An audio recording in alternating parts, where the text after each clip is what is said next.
Entre as novas descobertas científicas para o tratamento de depressão está a prática regular de atividade física. Tem efeitos antidepressivos e é considerada um método eficaz tanto para a prevenção quanto para o controle da doença. Mesa de debates. Oferecimento Unimed Juiz de Fora. Baixe o aplicativo. Seu plano em suas mãos.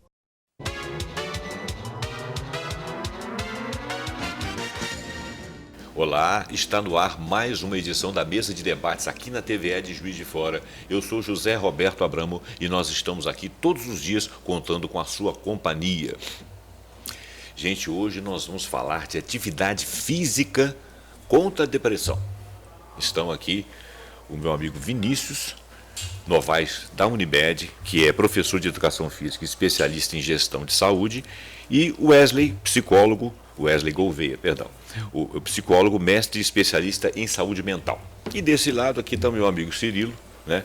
Nós já tivemos um bate-papo aqui anterior, né, Cirilo? Isso. E estamos muito interessados. Eu agradeço a sua presença. Obrigado. Tá, Obrigado ok? pela oportunidade. Perfeito. Gente, a primeira pergunta que eu vou fazer aqui, hoje em dia a depressão está muito falada, muito conversada, tem programas na TV e tudo, mas a gente vai fazer um resumo aqui e tanto o Vinícius quanto o Wesley vão trazer à tona a depressão e depois vão falar como que a atividade física pode ajudar a suplantar um quadro depressivo. Vamos falar primeiro de depressão? Sim. Qual de vocês se candidata? Os dois? Por favor. Posso começar?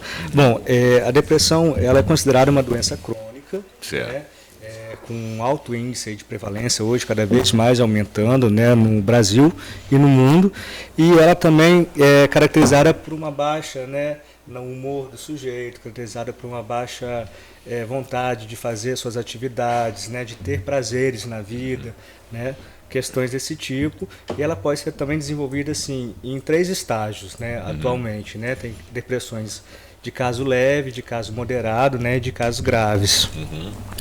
E esse diagnóstico de depressão, né, quando ele chega nesse diagnóstico, né, quando já é lá, esses sintomas, esses sinais, eles parecem muito sutis no começo, né, Wesley? Sim. Né?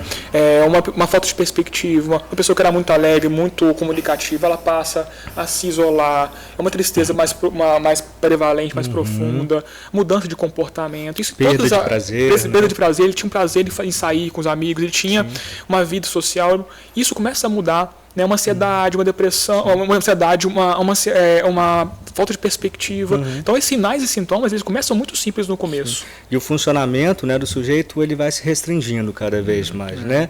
Ele fazia várias atividades, ele estava, né, em vários lugares, ocupava vários lugares, e ele começa a se isolar e a diminuir, né, a capacidade ali. Isso não necessariamente tem uma causa, porque alguns casos, por exemplo, o cara passa por um trauma. Sim. Né?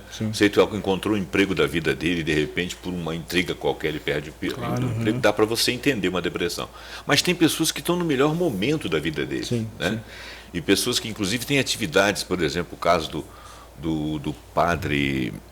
Esqueci o nome do padre. Fábio de Mello, Padre Marcelo Rossi, os dois têm, né? Marcelo Rossi, os dois tiveram sim. isso, são pessoas com atividades altruístas. Tá, mas aí pode alegar que de repente eles ouvem muito problema, mas parece que não foi assim.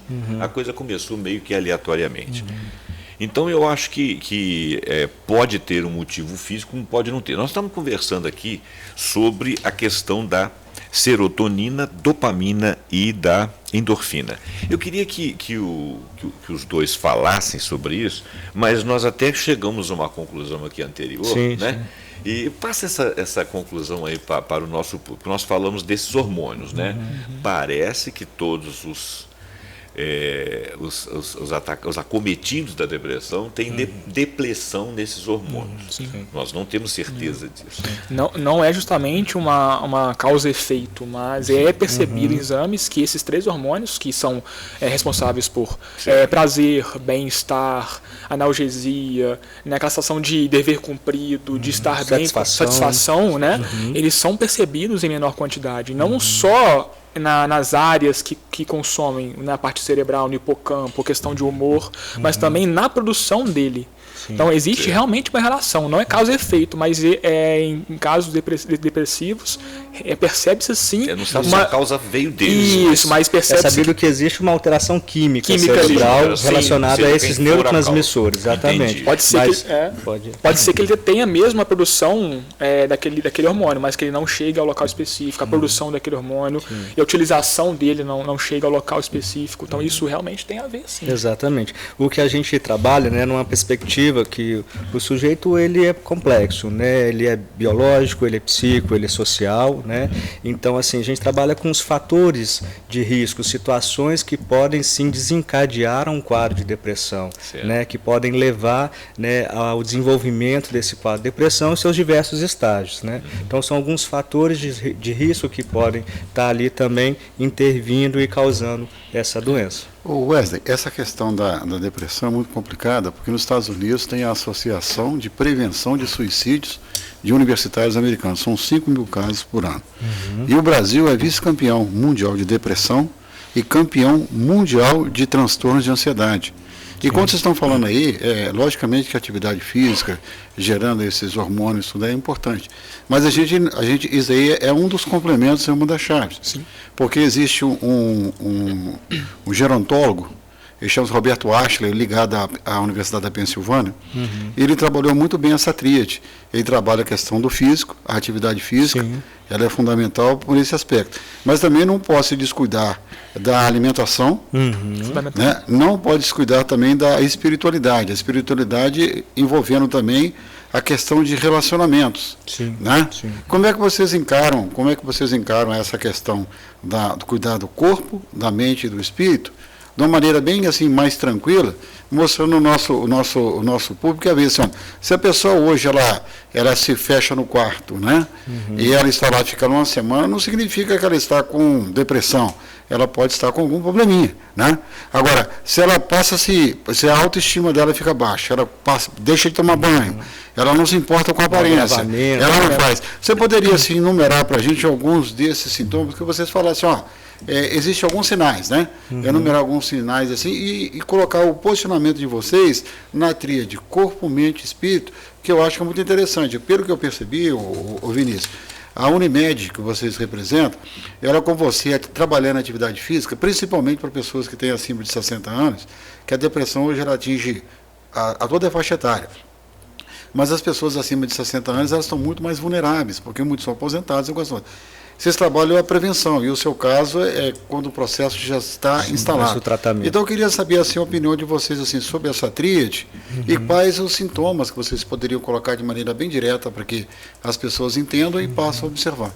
Okay? A questão dos sintomas, né, acho que como o Vinícius citou anteriormente, é uma coisa progressiva. Né? É lógico que em alguns momentos a gente tem certas tristezas, a gente passa por algumas dificuldades na vida, né? E nem sempre isso é uma depressão. É um momento difícil que eu estou vivenciando, né? Então é uma tristeza que está ocorrendo ali. Lógico, se a coisa vai se agravando, né? Eu vou evoluindo, como você colocou, eu vou me isolando, eu não tomo mais banho, eu não tenho mais prazer em estar com as pessoas, né? Eu vou reduzindo a minha capacidade de funcionamento na vida. Não quero mais levantar para trabalhar, para fazer meu esporte. Então isso vai, né, caracterizando a depressão quando a coisa vai evoluindo num quadro maior. Então acho que os sintomas são esses, né? A alteração de humor, irritabilidade, né? A própria ansiedade, então assim, são coisas que vão dificultando o relacionamento e a capacidade do sujeito estar na vida, né? Então acho que são elementos assim que configuram. Que você falou nessas três tríades, né? Existem predisposições genéticas, predisposições físicas, metabólicas, predisposições da questão da parte hormonal, né? Mas fora isso, né, essa tríade, né? Então a gente pensa no exercício físico. Ele tem muito mais o viés do que só o resultado fisiológico, biológico, de produção hormonal de endorfina, serotonina. Ele traz a questão de competitividade, lidar com frustração, com perder e ganhar, coletividade, né? a prática esportiva da infância. Não? Então a criança sabe desde o começo, tem que dividir as coisas, vai ganhar, vai perder. Isso ela cresce uma criança, adolescente e um adulto mais seguro e principalmente lidar com frustrações. Porque nessa vivência com pessoas, coletividade, exercício físico e a parte esportiva, infantil, que seja, qual escolha que ela ache, ela vai ter contato com frustração e saber como que ela vai reagir com isso, com cobrança de um amigo, de uma brincadeira. Então ele tem isso mais visceral, mais diário. Então quando ele chega numa perspectiva de trabalho, de realidade, de um trauma, de uma demissão, de uma cobrança excessiva de um trabalho, ele sabe ali se organizar, sofre o impacto inicial, mas ele sabe gerenciar melhor isso, porque já passou isso pela infância. Sim. Ele desenvolveu algumas habilidades sociais que fortalecem fica mais o sujeito, seguro. né? O esporte traz desafio, traz perspectiva. Alguém que se desafia. Você está falando de uma atividade já preventiva? Sim, a base vem na escola, né? Então, assim, uma criança hoje que tem uma menor prática, ele tem menor convívio, ele não lida bem com frustração, com não e com sim. Então, a única interação ali esportiva que ele tem de movimento, ou não tem, é o que é muito virtual. Então, ele não vincula. Quando ele chega lá na frente com uma perspectiva de um trabalho, de um relacionamento, ele ouve um não, ele é desafiado, ele é colocado numa situação de incômodo, ele não sabe o que fazer, né, Wesley? Então, acho que o esporte, em qualquer momento, exercício físico, qualquer que seja, de qualquer faixa etária, ele vai preparar o corpo. Eu vou ficar mais forte, mais ágil e mais preparado para suportar demandas energéticas, demandas de cobrança. Um corpo mais forte reage melhor às cobranças, reage melhor a situações de emergência, de um trauma, de uma perda. Então o exercício vem com esse foco. E claro, o vínculo social do exercício também. Que eu costumo dizer, né, que a atividade física, além de todos os benefícios que ela traz, né, em relação ao corpo, à autoestima, né, à saúde, ao cuidado com a saúde, prevenção de doenças, né, ela também é uma atividade social. Né, porque ali o sujeito está em contato com o outro, né, como o Vinícius disse, ele acaba desenvolvendo habilidades, a questão da competitividade, a questão da frustração, né, isso é muito importante principalmente para os adolescentes, jovens adolescentes, que estão nessa faixa etária, né, de ter que se reafirmar em um grupo coletivo, identificar isso, a questão corporal, da autoimagem, né, pertencimento a um grupo, né, que grupo que eu pertenço, quem eu sou, né, a questão de uma construção de uma identidade. Então, assim, há essa possibilidade de construção nesse espaço da atividade física, né? E eu penso também num outro grupo, que é o grupo dos idosos. Né? A gente percebe aí também muita incidência da depressão nesse grupo de idosos, que acabam que eles se aposentaram, estão se distanciando desses laços sociais, e a atividade física ela resgata isso. Né? Eu li ontem, ou anteontem, que desculpa, eu te cortei. Sim. Que numa pesquisa que fizeram aí, que diz o seguinte, que a pessoa que sofre, por exemplo, de Alzheimer ou de uma síndrome degenerativa, né, como o Alzheimer, por exemplo, a demência, essa pessoa ela perde os hormônios, os neurônios. E nesse estudo eles estavam dizendo o seguinte, que na hora da morte eles perceberam neurônios que estavam nascendo. Então, que as demências elas incidem muito mais sobre a renovação do neurônio do que propriamente debelar aqueles que já estavam. Né? Então aí vem a contrapartida. Se você mantém o seu cérebro irrigado, ativo, funcionante, tanto espiritualmente quanto mentalmente, você está lendo ou você está fazendo exercício que ajuda a oxigenar e ter uma alimentação adequada, mesmo em idade avançada, você tem outro padrão de vida e você posterga uma possível degeneração. Né? E é o que vocês estão falando aí da depressão, porque a depressão, como ela não tem uma causa localizada, porque tem gente que está no melhor da vida e tem a depressão, quer dizer, é melhor você agir preventivamente. Porque motivo para você ter depressão hoje tem, né? Sim. E outro tríade que foi comentado, né? Então, o exercício, o social, não existe só a tríade. Conjunto. A tríade, realmente, as três pernas, ou outros mais que existem, estão muito bem alocadas e equilibradas, né? A questão da nutrição. Qual a relação de uma dieta equilibrada hoje, né? Quando a gente fala em social, exercício e dieta, a gente fala muito em hábitos saudáveis de vida, né? E até de perspectivas, de propósito, o que eu quero para minha vida, a parte espiritual, onde eu quero chegar, qual que é o meu papel aqui. A nutrição tem muito essa questão. Por quê? Existem alimentos, né, que propiciam a produção né, de uma microbiota que a gente fala que é na intestinal, uma qualidade intestinal que hoje, né, não sei se é muito em voga na mídia, que o intestino é o segundo cérebro do corpo. Por quê? Ele tem tantos neurotransmissores, tanto neurônios que estão ali com uma microbiota que vão absorver aqueles nutrientes, associar e produção de serotonina, grande parte deles é feita no intestino. Então, uma dieta equilibrada, com alimentos funcionais ricos em fibras, não é fugir do básico, né? É fruto, legume, e que propiciam uma produção, absorção de hormônios e nutrientes no intestino, que vão ser muito utilizados no hipocampo. Então, sim, uma nutrição tem total relação com a questão, né, emocional, né? Hoje, estou feliz, o que eu faço? Como? E essa fuga pelo alimento, né, essa compulsão, em grande parte, procura-se alimento de baixa qualidade e de alto valor calórico. Então, o açúcar branco, né, que é o doce, ele causa euforia. Ele é um neurotransmissor muito potente. Então, o chocolate hoje, alguns estudos falam que ele tem produção de serotonina. Chocolate de boa qualidade, um cacau, mas qual que você come hoje? O açúcar. Então, alimentos gordurosos, alimentos com muito açúcar, alimentos inflamatórios que vão dificultar aquele intestino absorver aquele nutriente de qualidade, a gerar produção de serotonina, vai influenciar com certeza. Além da questão da obesidade, da imagem corporal, a fuga.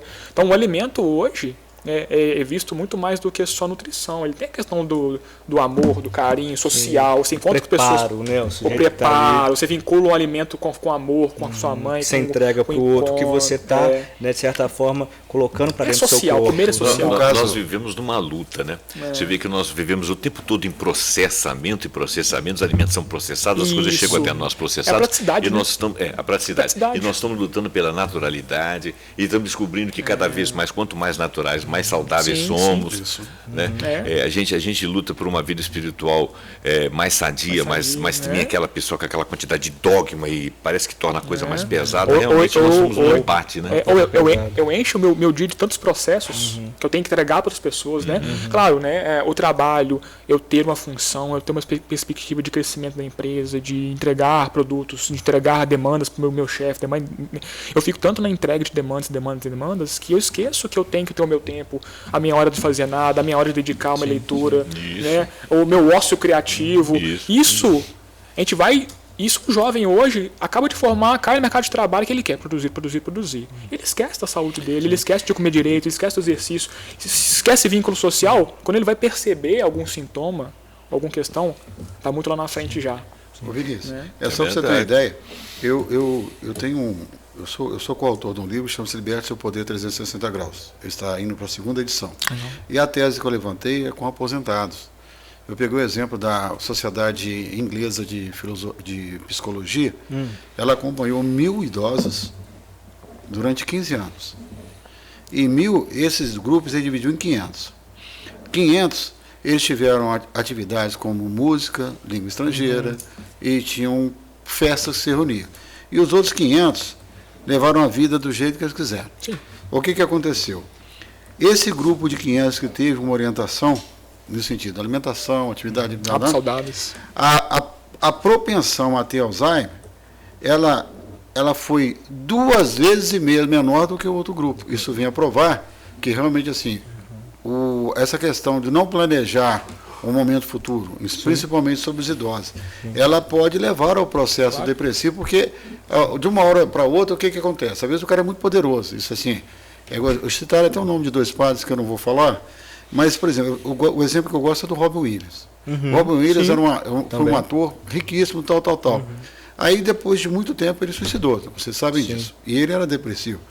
Aí ele conseguiram descobrir uma carta para ele, uma carta dele, ele está falando de uma coisa que talvez explique o que vocês disseram sobre os 2 padres. É que ele falou que o motivo que o levou a fazer aquilo foi a ausência de propósito na sua vida. Pronto. Propósito é significado. Se nós estamos falando aqui para 2.000 pessoas, você consegue sensibilizar uma pessoa, você criou propósito na sua vida, não é isso? Então você vê que realmente é uma coisa muito forte, né? E hoje é considerado o mal do século. A depressão está matando mais do que infarto e tudo. E essa palavrinha, acho que é fundamental, é o propósito. E, não e ele tem que ser ressignificado todo dia. Sim. Né? Porque você foca numa coisa muito... meu propósito hoje é meu trabalho. Não, você tem outras coisas. Você tem família, você tem social, você tem outras pessoas que você ocupa, né? Outros locais. Então, assim, essa falta de perspectiva, essa dificuldade de gerar com frustração, entrega de uma coisa só, eu não perceber o que está ao meu redor, né? Isso vem desde a infância, né? Você limita essa criança a estímulos, você limita ela a experiências, né? Quanto mais experiência a gente viver, melhor. Né? Hoje, uma criança, por quê? Por várias questões, né? Econômicas, sociais, de risco, violência, você limita uma criança hoje a um apartamento com pouco vínculo, com uma falsa segurança.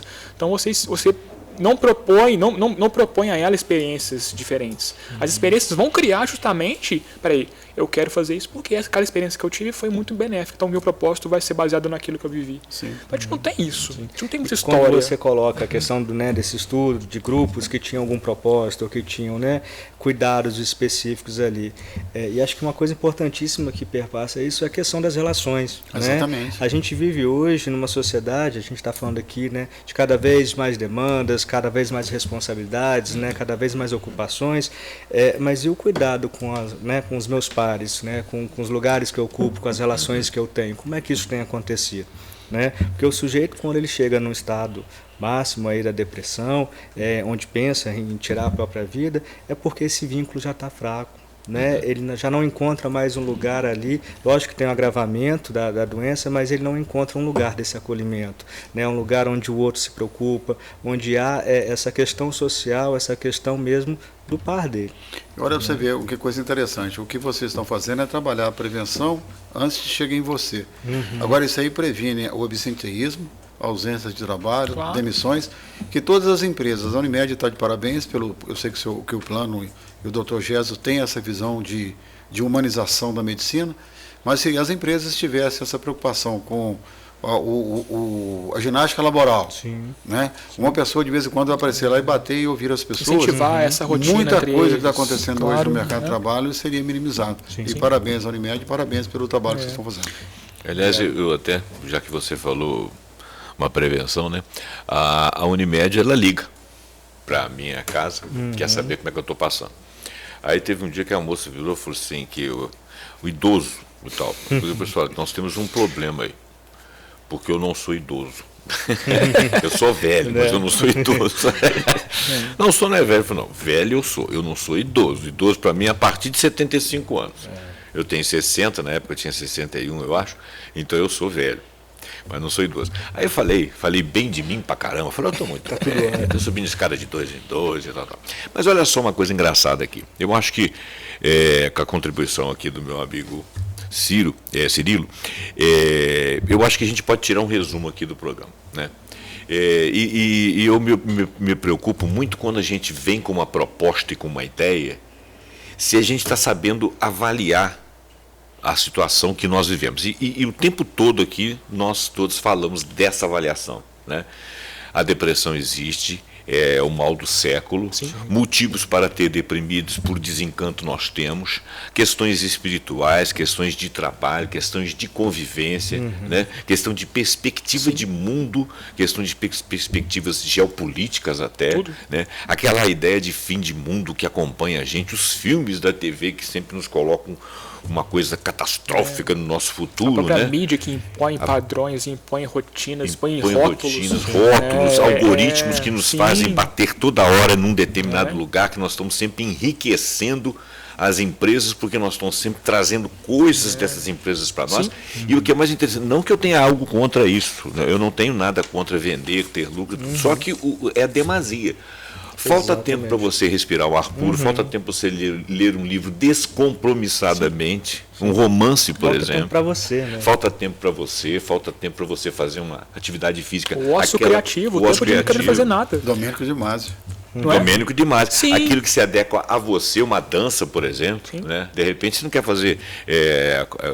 fazer educação física, você quer fazer uma dança. Uma outra atividade. Uma atividade que te ajuda Não existe um padrão. no seu cérebro. Não você existe faz um o que padrão. você achar necessário naquele momento e esse é o momento. E toda atividade física vai gerar endorfina, serotonina e tal. Que podem ser, que estão sempre deprimidas na depressão, mas que pode ser a recomposição. Então eu acho que nós estamos falando aqui, principalmente, chama-se de vida. Sim. Né?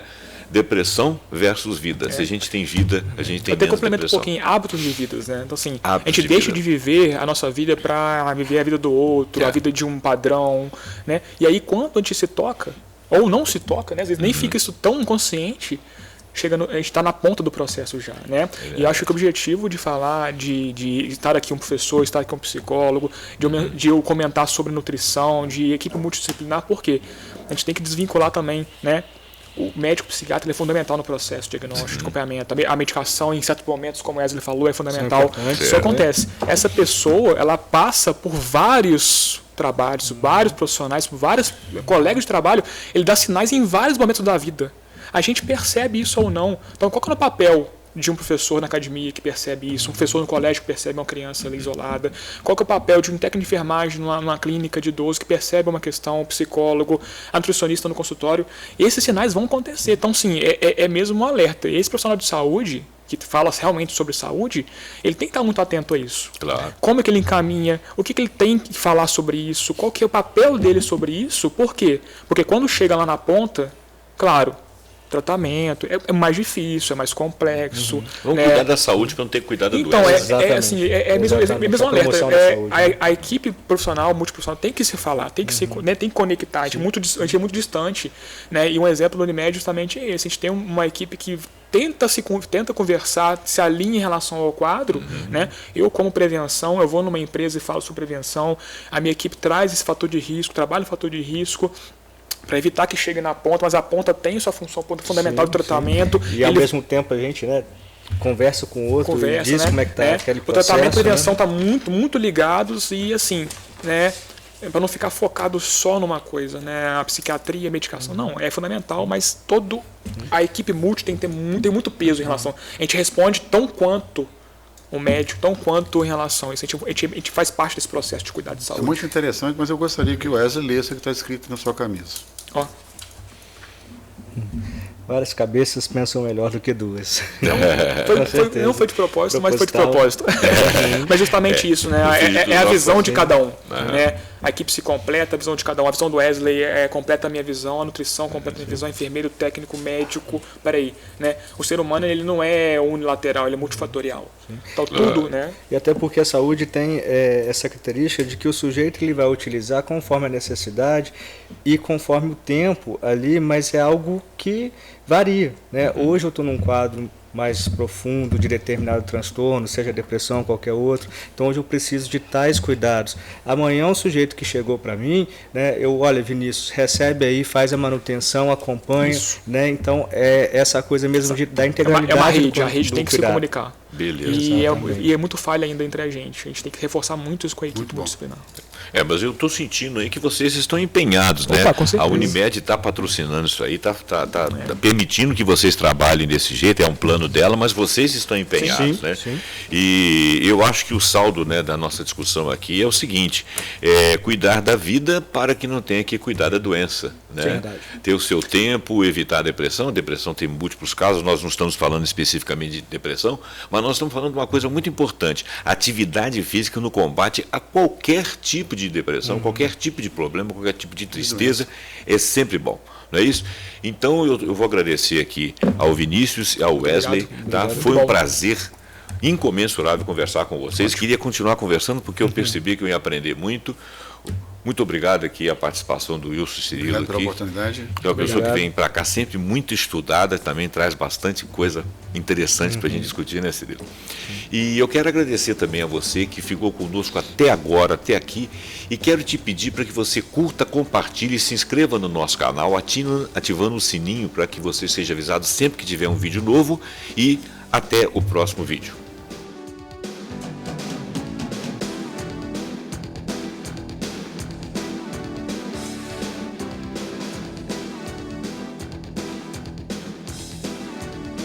Mesa de debates. Oferecimento Unimed Juiz de Fora. Baixe o aplicativo. Seu plano em suas mãos.